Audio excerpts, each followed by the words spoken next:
Allez, je continue la lecture des lois du langage de Hafez Haïm, un jour, une à la fois. L'étude quotidienne, je me répète, des lois du langage. Que Dieu nous aide. En ce 4 Tammuz, c'est la date hébraïque de la naissance d'Élia. 15 juin en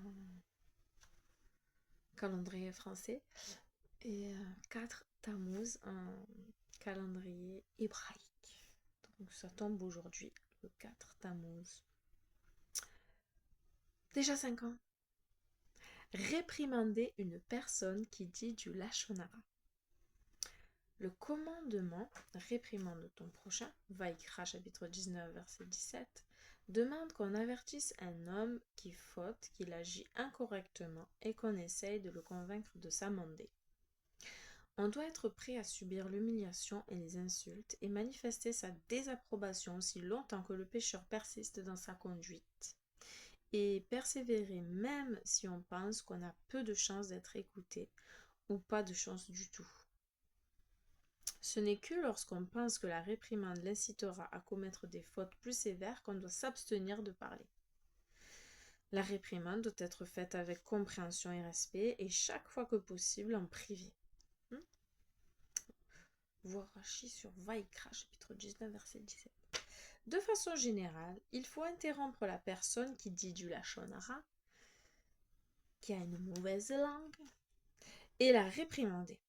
Il faut faire ce qu'on peut pour s'assurer qu'elle met un terme à ses bavardages, à moins qu'elle ne réagisse en multipliant ses propos médisants pour se justifier.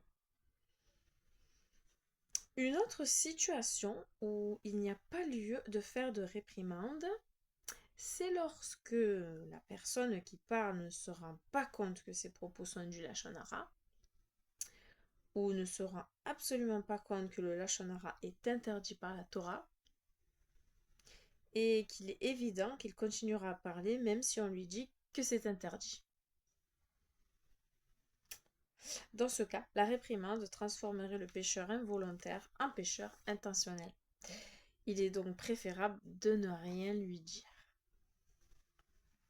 Un seul pécheur peut corrompre toute une assemblée de gens honnêtes. Choisir sa compagnie. On évitera aussi de s'associer à un groupe, sauf lorsqu'on sait que les gens qui le composent se gardent de tout lachon hara.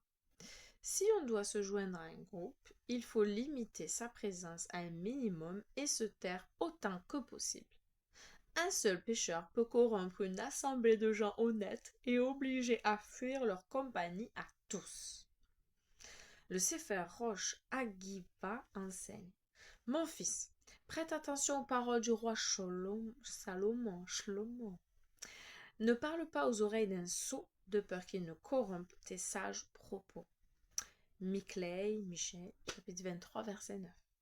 Garde-toi d'un rassemblement de personnes parmi lesquelles se trouve ne fût-ce qu'un moqueur ou un sot, surtout s'il se prend pour un sage, car c'est le sot par excellence.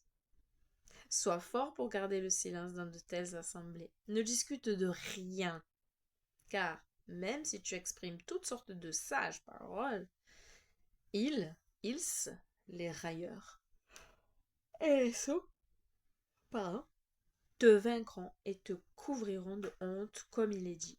Vienne l'iniquité, le déshonneur suit. Dans ce genre d'assemblée, si tu veux parler avec un homme semblable à toi, veille à ce que tes propos n'arrivent pas à leur oreille. À qui leur oreille? Les railleurs et les sots.